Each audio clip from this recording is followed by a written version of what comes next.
Suivez tous les marchés financiers avec CMC Markets France. Avec CMC Markets, tradez les CFD sur indices, devises, matières premières et actions 24 heures sur 24. CMC Markets, un des leaders mondiaux du trading de CFD Forex depuis 1989. Trado, je vous propose la mise à jour d'un indice parisien ainsi qu'une vidéo d'analyse technique pour Néopost. Alors voilà où nous en sommes aujourd'hui. Bon, malheureusement, l'analyse technique avait vu le coup venir et on avait signalé à plusieurs reprises la présence d'une bulle ici sur laquelle je ne reviendrai pas, une bougie complètement en lévitation par rapport à la Bollinger supérieure. Et j'avais dit que malheur si on réintégrait les Bollinger, et malheur il y a eu puisqu'aujourd'hui on accuse près de 2% de baisse. Bon, les fondamentaux sont là aussi, mais c'est marrant comme ça cadre toujours plutôt pas trop mal avec l'analyse technique. Alors j'avais dit également hier qu'on avait préservé le niveau des 23,6% de retracement de Fibonacci, c'est-à-dire 23,6% de baisse de toute la hausse qu'on avait eu auparavant. On avait rebondi et j'avais dit également, c'est classique, que si on ne préserve pas ce niveau, on va visiter le niveau suivant de manière statistique. Et bien ça n'a pas loupé. L'analyse technique avait prévu donc un retour sur les 38,2% et malheureusement, on clôture en dessous des 38,2%. Ça veut dire que, toujours pareil, de manière probabiliste, les chances sont maintenant plus importantes qu'on a testé les 50% plutôt qu'on rebondisse tout de suite au-dessus des 38,2%. Autant le savoir. Je vous rappelle d'ailleurs qu'il y a un gap béant qui a été laissé entre le 28 juin et le 29 juin qui ne demande qu'à être comblé. Et bon, même si ce n'est pas une règle systématique, c'est vrai que plus on s'approche du gap, plus la tentation est grande d'aller le refermer. Un retour sur la moyenne mobile à 20 séances semble également dans les cordes. Il faut faire attention parce que ça voudrait dire aller chercher les 3120. Les indicateurs techniques se sont dégradés puisque le stochastique, regardez bien, est sorti de sa zone de surachat puisqu'il est inférieur à 80 et il est en dessous de son signal. Ça, c'est pas génial. En même temps, on a le MACD ici qui est toujours bien orienté puisque positif au-dessus de son signal et le momentum reste positif aussi. Donc voilà où nous en sommes. Je privilégie donc demain un test de la moyenne mobile à 7 séances. Ok. Et en cas d'échec à passer la moyenne mobile à 7 séances, donc un retour sur les 50% de retracement de Fibonacci dont j'ai parlé.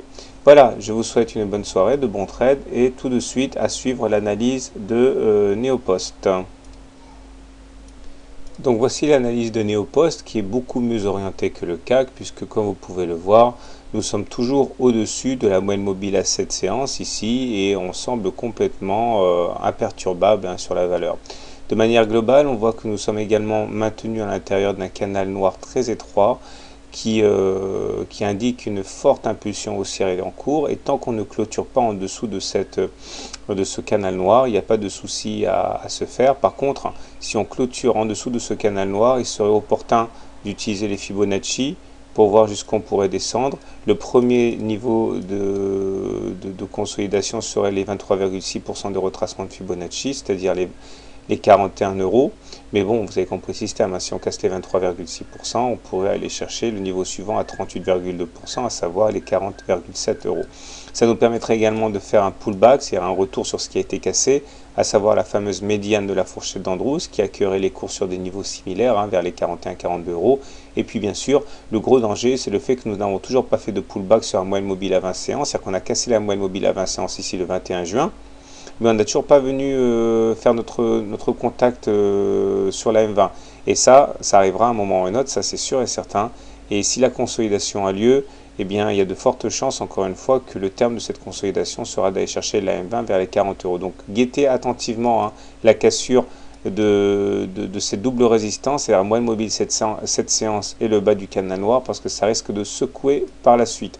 Néanmoins, c'est encore une fois le CAC qui décidera de tout. Si le CAC décide de se reprendre, il y a de fortes chances pour que Néopost attende un petit peu avant de consolider. Par contre, si le CAC s'enfonce en territoire négatif, eh bien, ça sera sans doute le coup de sifflet pour une consolidation également marquée sur Néopost. En tout cas, pour l'instant, tendance haussière pour la valeur et plutôt très bien orientée. Voilà, bonne soirée, bon trade et à demain. Et n'oubliez pas que vous pouvez télécharger et visionner gratuitement mon dernier webinaire sur le trading system. Je ne résiste pas à l'envie de vous montrer quelque chose. Je pensais, il ne fallait pas que j'oublie de le faire. Regardez un petit peu pour ceux qui ont suivi mon webinaire. Et regardez par quoi a commencé la consolidation. On est en unité de temps horaire. Hein. Ceux qui ont suivi, eh bien regardez, là, c'était un Turtle Soup plus 1.